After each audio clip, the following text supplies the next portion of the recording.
This episode of Techno Buffalo is brought to you by the National Campaign Against Drunk Driving. Welcome back to another episode of Rumor Roundup. This is the show where we take all the rumors from the week and we condense them into one dense awesomeness rumor show for you. Up this week, we're going to talk about an iPad 5 might be coming sooner than you thought. The Galaxy Note 7 might be making its debut, and LG might be set to finally unveil some brand new Google TVs at CES. And finally, BlackBerry 10 looks like it is quite definitely upon us as the Z10 is shown up in Carphone Warehouse's inventory. This is Rumor Roundup. Let's go ahead and get started.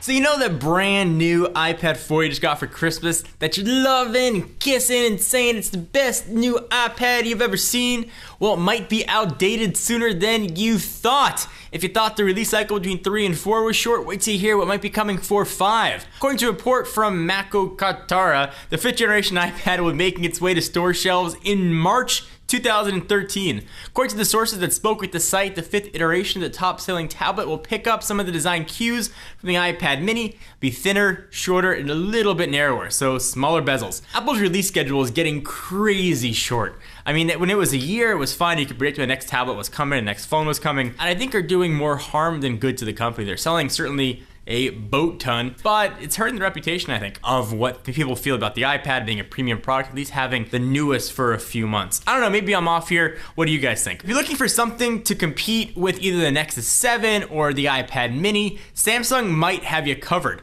So a device thought to be Samsung's upcoming Note 7 has turned up in GL Benchmark's database, hinting that the company is prepared to compete with Google's crazy popular Nexus 7 and of course the just mentioned iPad mini. Benchmark's listing doesn't really guarantee a Note 7 is going to be coming or really much information about the device overall. What is revealed though is that it's got the Samsung brand, it's running Android 4.1.2, no 4.2 on board, and that's really about it. However, we're just guessing that the device's true identity is a Nexus 7. According to our friends at Fandroid, reported specs of the device supposedly include a display resolution of 1280 by 800, a 1.6 GHz quad-core Exynos 4412, 2 gigs of RAM, and all the popular functionality Samsung puts in their Note devices. The company doesn't have much on tap for CES, at least supposedly, which is only really just a week or so away.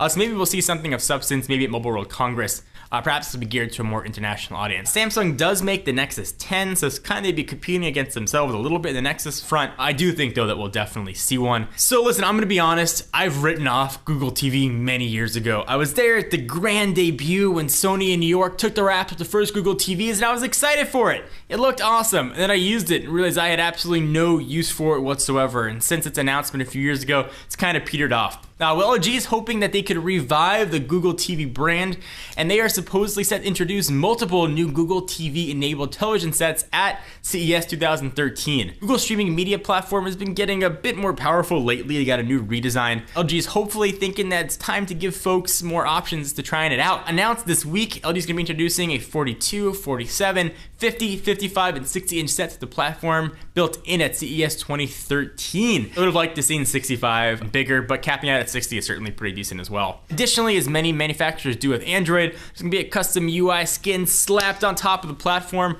which may be a bit more appealing to your casual consumer looking at these sets in an electronics store. Particularly interesting though will be the inclusion of the card system.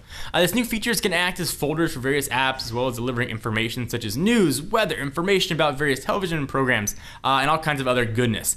With a dual-core processor on board, though, they should be pretty fast, be able to serve up the apps relatively quickly, also providing the user with a snappy experience, which is ultimately super important to the whole online smart TV experience. So we'll see what those look like at CES 2013. Of course, we'll be covering all that goodness, so stick around, we'll show you what they got. And rounding up the rumors, BlackBerry 10 is finally almost upon us. The BlackBerry Z10 has showed up in Carphone Warehouse's inventory. This comes just one day after the device showed up in marketing materials. There's not so much really to go on from the inventory description. It does confirm the Z10 name, which is very different. We sort of had sort of curve and bold before. Z10 doesn't make that much sense, but we do know it's going to come in black or white. But other than that, we don't really know that much. But we've seen several leaked images of the device along with a video preview, and with RIM's January 30th BlackBerry 10 day of reckoning just around the corner, wouldn't be surprised to see the specs hitting before the official unveiling. So now that we've rounded up all the rumors, I'm gonna take a minute to thank our friends and sponsors at the National Campaign Against Drunk Driving. Sometimes during our sponsor reads, we've got all kinds of cool products and new things coming, but this one is a message and nothing more. So please, if you only pay attention to one, pay attention to this one. It is super important. With New Year's coming very soon, the police are going to be out in full force